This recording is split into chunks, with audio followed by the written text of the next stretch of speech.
Imagine this. You're happy in a relationship, you trust your partner, and then you find out you've been cheated on.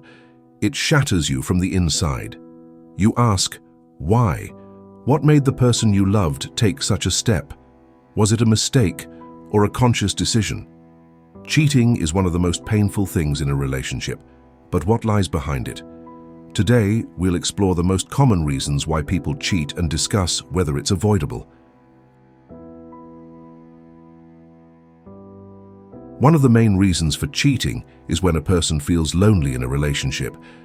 When your partner doesn't listen, doesn't support, or show interest in your life. Imagine you've been together for 5 years. You used to talk for hours, but now you only discuss what to buy at the store. At this point, someone comes along who is willing to listen, support, and understand. And that could be the start of infidelity. I didn't even notice when Helen stopped talking. We used to sit for hours in the kitchen, talking about everything, from work to silly jokes. But over time, our conversations turned into everyday phrases. What to buy? Who will pick up the kids from school? We need to pay the utilities. I justified myself by saying I was working for the family. I stayed late at the office, took on extra projects, got tired. When I came home, Helen would tell me something, and I'd respond briefly, "We'll talk later." One day, my colleagues dragged me to a cafe after work. I initially refused, but then decided to stay, just to relax after a tough day. And there she was. Sarah, a new coworker. She laughed at my jokes, asked about my work, listened attentively. It was easy with her. I caught myself wanting to talk, to share. At home, I hadn't felt that way in a long time. When I came back late, I found Helen in the kitchen. She cleaned my plate and silently went to the bedroom. Suddenly, I felt that there was a chasm between us. I wanted to say something, ask about her day, hug her. But instead, I stayed silent, pulled out my phone, and opened the chat with Sarah. Cheating doesn't always start with actions. Sometimes it starts with silence.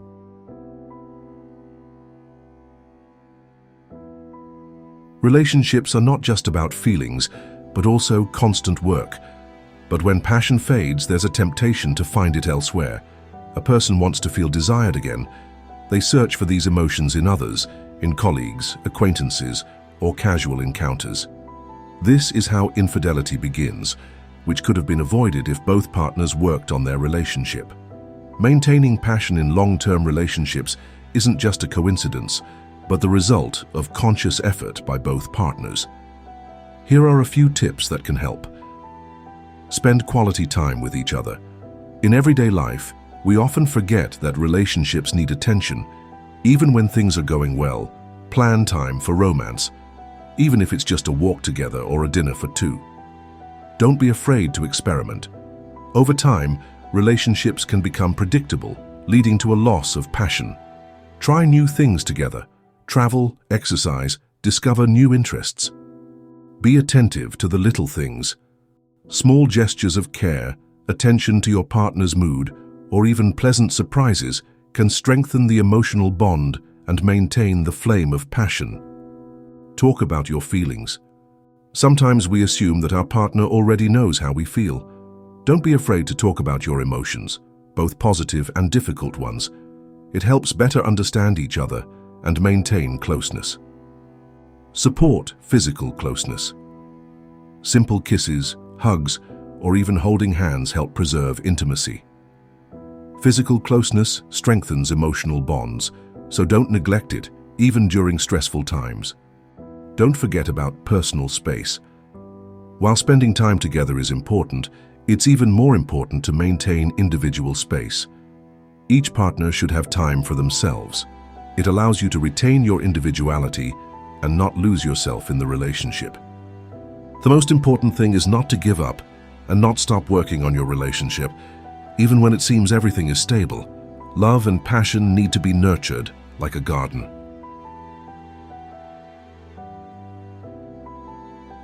Some people cheat not because they don't love their partner, but because they want to prove to themselves that they're still attractive.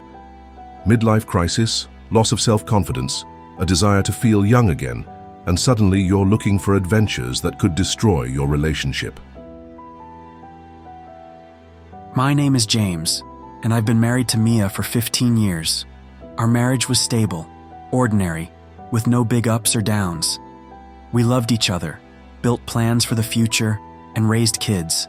But over time, I started noticing how everything was changing. I wasn't the young guy Mia fell in love with in college anymore. My energy, my body, even my face, all of it was aging, and I felt my attractiveness diminishing. One day at work, I met Emily. She was 10 years younger than me, full of energy, and always paid attention to me. At first, it was innocent, just casual conversations, laughter, small compliments. But every time I saw how she looked at me, I felt desired, young.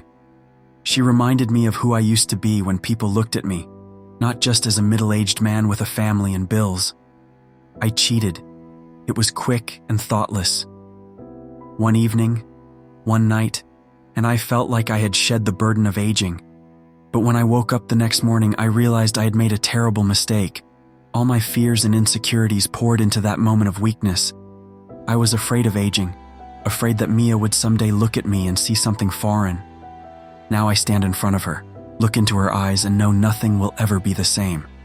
Mia doesn't need a man who hides from time. And now I understand.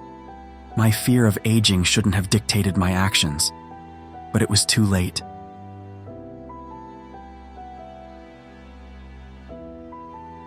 Sometimes cheating is a reaction to pain. When a person finds out they've been cheated on, they want revenge. But does this solve the problem? Actually, no. It only deepens the rift and creates more pain. Revenge through cheating only deepens the pain and destroys trust, which is the foundation of any relationship. Instead of solving the problem, revenge creates new wounds and leads to even greater emotional distance. It doesn't allow for understanding the root cause and doesn't foster healthy communication. True conflict resolution requires open dialogue, honesty, and working on the relationship, not emotional responses to infidelity.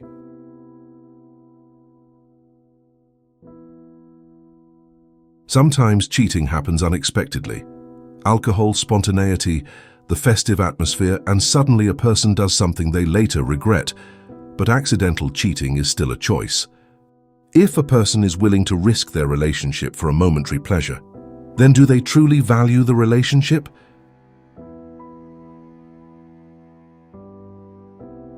There are people for whom cheating is normal. They don't see it as a problem, they just take what they want. Such people will never change.